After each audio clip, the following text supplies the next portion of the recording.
Hello friend, तो इसके पहले वाले वीडियो में जितने भी हमने बनाए उसमें आपने डाइजेशन हमारा चल रहा था। तो वहाँ पे आपने देखा था कि डाइजेशन कहाँ से स्टार्ट होता है। हमने देखा था कि माउथ से हमारा डाइजेशन स्टार्ट होता है। उसके बाद हमने उसके पैसेज को देखा था। तो जो एसोफेगस था हम लोग वहाँ तक पहुँचे थे कि एसोफेगस में कैसे होता है, लेकिन एसोफेगस में डाइजेशन तो होता नहीं। हमारा डाइजेशन स्टार्ट होता है माउथ से, उसके बाद हम पहुँचते हैं स्टमक में। तो अब हम आज देखते हैं कि स्टमक में डाइजेशन कैसे होता है। देखिए, स्टमक में जो होता है, तो स्टमक का स्ट्रक्चर आप देख सकते हैं। तो पहले जो ऊपर वाला पार्ट होता है, जो ईसोफेगस से एकदम स्टार्टिंग वाला पार्ट, इस पार्ट को हम लोग कहते हैं, इसके 3 पार्ट होते हैं। ठीक है, तो इसके 3 पार्ट होते हैं। तो पहला जो पार्ट होता है इसको हम कह देते हैं कार्डियक। ठीक है, अब कार्डियक इसको क्यों कहते हैं, इस जगह वाले पार्ट को हम कहते हैं कार्डियक। अब इस जो आपका जो स्टमक होता है, एक बैग जैसा स्ट्रक्चर होता है, जैसे कि आप देख सकते हैं।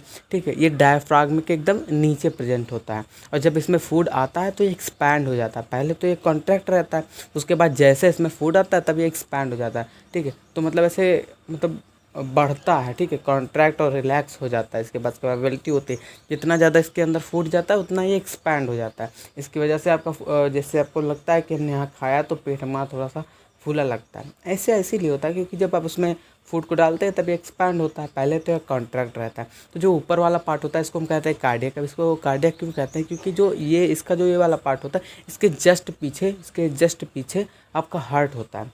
ठीक है, तो हार्ट होता है, इसीलिए इसको हम क्या कहते हैं, कार्डियक कहते हैं।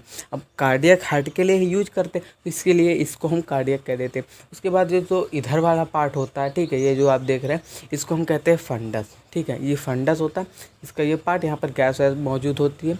उसके बाद नीचे आप जाते हैं तो यहाँ वाले पार्ट को आप बॉडी कहते हैं। ठीक है, आपकी जो एनसीईआरटी आती है उसमें बॉडी लिखा रहता है। उसके बाद नीचे आप जाते हैं तो पाइलोरिक रीजन आपका आता है, यहाँ पर पाइलोरिक रीजन। ठीक है, यहाँ से फूड जो होता है स्मॉल इंटेस्टाइन में जाता है। अब देखिए, यहाँ से जब फूड स्मॉल इंटेस्टाइन में जाता है तो मैंने आपको पहले बताया था एक टर्म आपको बताया था, स्फिंक्टर।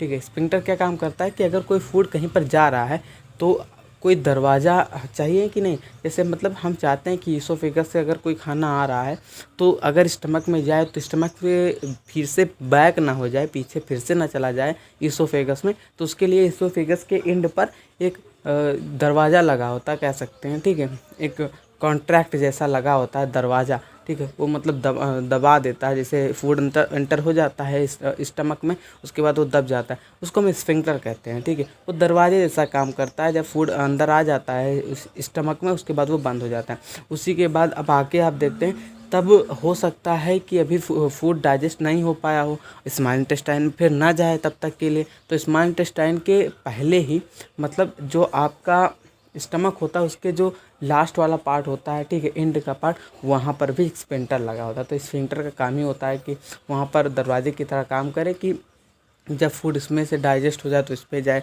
जब इसका काम इसमें हो जाए तो इसमें जाए। तो उसका काम यही होता है। उसके बाद जब उसमें स्टमक में पहुंचता है तो स्टमक के आपने पार्ट देख लिए कैसे होते हैं। अब देखिए, स्टमक में एक छोटे छोटे ऐसे पार्ट होते हैं अंदर, आप अगर देखेंगे तो इसमें आप ये देख सकते हैं। तो जो ये वाले आपको पार्ट दिख रहते हैं इसको हम कहते हैं रूजी। ठीक है, इसको रूजे कहते हैं। इसका काम क्या होता है कि जो फूड आ रहा है उसको ये मूवमेंट कराने में मदद करता है, इधर उधर मूवमेंट कराने में, या फिर जो फूड है उसको मिक्स कराने में। ठीक है, मिक्स किसके साथ कराएंगे, तो जो मतलब HCl है, ठीक है, उसको एसिडिक बनाता है, तो चर्न कराता है फूड को। ठीक है, एक तरह से चर्न कराता है, चर्निंग के लिए ये हेल्पफुल होता है रूजे। ठीक है, अब देखिए इसमें क्या होता है कि इसकी जो इनर लाइनिंग होती है, ठीक है, जो अंदरी वाली लाइनिंग होती है स्टमक की, इसमें बहुत सारे गैस्ट्रिक ग्लैंड पाए जाते हैं। अभी गैस्ट्रिक ग्लैंड क्या काम करते हैं, जो गैस्ट्रिक ग्लैंड होते हैं ये सिक्रेट करते हैं गैस्ट्रिक जूस को।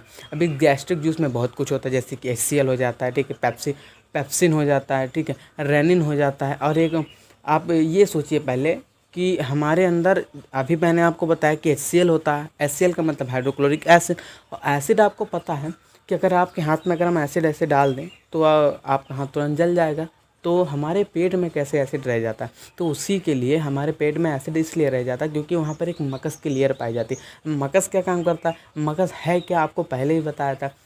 मकस एक हमारी बॉडी में एक ऐसा फ्लूइड पाया जाता है जो चिकना होता है, जैसे कि आपकी नाक में या फिर यहाँ पर अंदर पाया जाता है। तो जब आप फूड को खाते हैं तो वहाँ पर इसोफेगस में भी पाया जाता है, तो वो मूव कराने में हेल्प करता है। चिकना चिकना सा जो लिक्विड होता है, ठीक है, वो पाया जाता है। ठीक है, जैसे आप अभी अपने नाक में उंगली डालें तो आपकी जो उंगली है थोड़ी सी चिपचिपी सी लगेगी, ठीक है। तो वो क्या है, मकस है, तो वो वहाँ पर पाई जाती है आपके स्टमक में। तो वो क्या करती है, बचाती है HCl जो उसके अंदर रहता है आपके स्टमक के अंदर।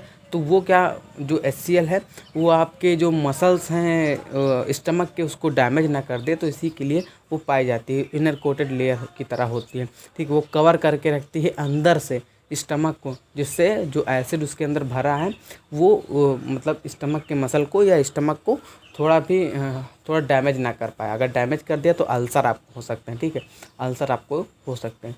अब देखिए अल्सर का ये भी एक कारण है, और दूसरा एक हेलिकोबैक्टर पाइलोरी होता है, उसके कारण भी आपको अल्सर हो जाते हैं।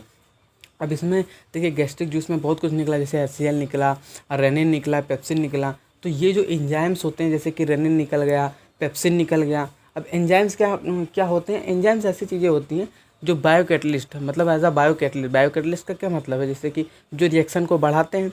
तो ये भी एंजाइम्स जो होते हैं ये रिएक्शन को बढ़ाकर, ठीक है, जो भी फूड है उसको तोड़ने में मदद करते हैं, ऐसे सब हेल्प करते हैं। तो ये एंजाइम्स होते हैं। अब ये एंजाइम्स क्या करेंगे यहाँ पर देखिए, तो जो आपके जैसे पेप्सिन निकला, रेनिन निकला, ये सब क्या करेंगे, जो फूड है उसको तोड़ने में काम करते हैं। तो देखिए जो सबसे पहले होता है हाइड्रोक्लोरिक एसिड। जो हाइड्रोक्लोरिक एसिड होता है ये क्या करता है, फूड को एसिडिक बनाता है। जब एसिडिक बनाता है और जो भी एंजाइम्स है उनको एक्ट कराने में मदद करता है। अगर जो HCl होगा वो नहीं होगा तो फूड जो होता है वो भी हमारा डाइजेस्ट नहीं हो पाएगा, ठीक है, डाइजेस्ट नहीं हो पाएगा। और जो एंजाइम्स है वो भी उस पर काम नहीं कर पाएंगे। जो एंजाइम्स होते हैं, जो रेनिन है, पेप्सिन है, ये जो सारे एंजाइम हैं, इनको काम करने के लिए एसिडिक मीडियम चाहिए। तो जो HCl है उसको एसिडिक मीडियम प्रोवाइड करता है। अब जैसे रेनिन है, तो रेनिन का क्या काम है, रेनिन जो होता है वो इन्फेंट्स में पाया जाता है। इन्फेंट मतलब जो बच्चे होते हैं उनमें पाया जाता है। क्यों पाया जाता है, वो हम बड़े हो जाते तो हमारे में नहीं रहता, लेकिन रहता है, हमारे में भी रहता है। लेकिन क्या होता है कि जब बच्चे छोटे रहते हैं तो ज़्यादातर दूध पीते हैं, तो रेनिन जो होता है वो दूध में एक प्रोटीन पाई जाती है जिसको हम कैसिनोजन कहते हैं, उसको तोड़ देता है केसिन में। तो ये तोड़ देता है, ठीक है। अब ये जब प्रोटीन को तोड़ता है, लेकिन जब बड़े हो जाते हैं तब इतना दूध नहीं पीते हैं, ठीक है, दूध पीते हैं तो उसके लिए जब दूध पीते हैं तब वो एक्ट कर सकता है, या फिर उसके लिए हमारे पास दूसरा एक पेप्सिन है वो भी उस पर एक्ट कर सकता है। ऐसा नहीं कि वो प्रोटीन पे एक्ट नहीं करेगा। तो हमारा जो आपका रेनिन होता है वो बच्चों में ही पाया जाता है, बड़े पर जब उसके ज़रूरत नहीं होता तो वो चला जाता है, उसका काम घट जाता है। तो वो जो होता है प्रोटीन को तोड़ने का काम करता है, किसका, मिल्क। जो मिल्क होता है उसमें एक प्रोटीन पाई जाती है जिसको कैसिनोजन कहते हैं, ठीक है। वो कैसिनोजन को कैसिन में तोड़ देता है। तो रेनिन का क्या काम होता है, दूध की प्रोटीन को तोड़ता है, इन्फेंट्स में पाया जाता है। अब दूसरा आता है पेप्सिन। पेप्सिन का क्या काम है, पेप्सिन जो होता है पेप्सिन भी तोड़ता है प्रोटीन को। तब ये प्रोटीन को किसको तोड़ेगा, जैसे आप दाल खाते हैं, ठीक है, आप अंडा खाते हैं, तो इसमें इसमें जो सब प्रोटीन होती है उसको ये तोड़ देता है। किस में तोड़ेगा, हो सकता है पेप्टोन्स में तोड़ दे, ठीक है, प्रोटीएजेस में तोड़ दे। तो इन सब में ये प्रोटीन को तोड़ देता है। अब देखिए ये जो पेप्टोन्स हैं, प्रोटीएजेस हैं, ये सब जो प्रोटीन है उसके छोटे रूप हैं, ठीक है। जो प्रोटीन बहुत बड़ी चीज़ है तो उसके तोड़ के प्रोटीएजेस में कन्वर्ट कर देता है, पेप्टोन्स में कन्वर्ट कर देता है, स्मॉलर पेप्टाइड में कन्वर्ट कर देता है। तो ये सब छोटे रूप है उसी के, ठीक है, इससे घबराना नहीं है। जो आपका प्रोटीन था उसको पेप्सिन ने तोड़ दिया। अब देखिए जो पेप्सिन है इसको भी एसिडिक मीडियम चाहिए। अगर HCl नहीं होगा तो ये पेप्सिन वर्क नहीं करेगा। पहले जब गैस्ट्रिक ग्लैंड से जो पेप्सिन निकलता है, पेप्सिन के रूप में नहीं निकलता, पेप्सिनोजन के रूप में निकलता है। लेकिन जब एसिडिक मीडियम होता है, जब HCl भी साथ में निकलता है, अब HCl जब साथ में निकलता है तो ये पेप्सिनोजन को क्या करता है, पेप्सिन में कन्वर्ट करा देता है। अब जब कन्वर्ट करा देता है तो पेप्सिन क्या करता है, पेप्सिन का अब काम है कि प्रोटीन को तोड़े। तो अब ये प्रोटीन को किस में तोड़ देता है, प्रोटीन को तोड़ देगा पेप्टोज में, ठीक है, पेप्टोन्स में, ठीक है, प्रोटीएजेस में। तो ये सब ऐसे तोड़ देता है, ठीक है। हालांकि तोड़ता कैसे, पेप्टोन्स में तोड़ दिया, प्रोटीएजेस में तोड़ दिया, तो इसमें सब में ये तोड़ देता है। और लाइपेज निकलते हैं, ठीक है, लाइपेज एंजाइम निकलता है। लाइपेज एंजाइम क्या करता है, जो फैट होते हैं उसको तोड़ देता है। लाइपेज का यही काम होता है। जैसे हमने पढ़ा था कि एक लाइपेज पाया जाता है, हमारे जब पढ़े थे, अभी पढ़ेंगे आगे, अच्छा अभी स्मॉल इंटेस्टाइन आपको नहीं बताया, तो स्मॉल इंटेस्टाइन में भी अभी पढ़ेंगे, उसमें भी लाइपेज एंजाइम पाया जाता है। तो ये सब क्या करते हैं, अब लाइपेज है तो फैट को तोड़ता है, ठीक है। अब फैट को किस में तोड़ेगा, ठीक है, तो फैटी एसिड में तोड़ देगा, ग्लाइसरोल में तोड़ देगा। तो इसमें समय तोड़ता है। मुख्य जो होता है जिसमें कि प्रोटीन तोड़ता है। तो पेप्सिन बहुत इंपॉर्टेंट है, ठीक है, स्टमक के लिए पेप्सिन बहुत इंपॉर्टेंट है। अब ये जब डाइजेस्ट हो जाता है, जब इसमें फूड टूट जाता है, तो ऐसा नहीं है कि जो स्टमक में हो गया डाइजेशन, ऐसा नहीं है। अभी आपने देखिए कहाँ स्टार्ट किया था, आपने सबसे पहले स्टार्ट किया था अपने माउथ में, तो उसमें आपने स्टार्च को तोड़ा था, टिमाल्टोज में तोड़ दिया था, एमाइलेज एंजाइम से जिसको हम टाइलिन भी कहते हैं, उसको आपने तोड़ दिया। उसके बाद डाइजेशन कहाँ स्टार्ट हुआ, आपके स्टमक में। अब स्टमक में किया, उसके बाद ऐसा नहीं कि स्टमक में डाइजेशन हो ही गया, अब इसके बाद आपका डाइजेशन कहाँ पे होगा, स्मॉल इंटेस्टाइन में। उसके बाद आपका एब्जॉर्प्शन होगा, ठीक है, आपने जो फूड बनाया है डाइजेस्ट हो जाएगा स्मॉल इंटेस्टाइन में, तो उसको आपको एब्जॉर्ब करना पड़ेगा, तो वो आपका भी लार्ज इंटेस्टाइन, स्मॉल इंटेस्टाइन, इनमें सब में होगा। तो चलिए एक एक करके देखते हैं। पहले हम आपका स्टमक क्लियर होगा। स्टमक में सबसे ज़्यादा आपको यही याद रखना है कि उसमें गैस्ट्रिक ग्लैंड पाई जाती हैं, ठीक है, कौन कौन से एंजाइम्स उसमें होते हैं, ठीक है, गैस्ट्रिक जूस निकलते हैं, सीएल निकलता है, आपको ये सब याद रखना है, ठीक है। पेप्सिन आपको याद रखना है, पेप्सिन किस में तोड़ देता है, पेप्सिन प्रोटीन को प्रोटीएजेस में तोड़ देता है, पेप्टोन्स में तोड़ देता है, ये सब आपको याद रखना है। रेनिन जो है, रेनिन क्या करता है, कैसिनोजन जो प्रोटीन है उसको कैसिन में तोड़ देता है।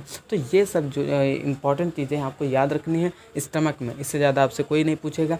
और हो सकता है कि आपसे ये कभी सवाल पूछ लिया जाए कि HCl होता है कहाँ से निकलता है, तो उसके लिए भी ऑक्जेंटिक सेल पाई जाती हैं, लेकिन ये बहुत डिटेल में है, आपसे इतना जल्दी कोई नहीं पूछेगा, 11th का है, ठीक है। तो ये आपके लिए इंपॉर्टेंट था स्टमक के बारे में। अगले वीडियो में हम देखते हैं स्मॉल इंटेस्टाइन में डाइजेशन कैसे होता है।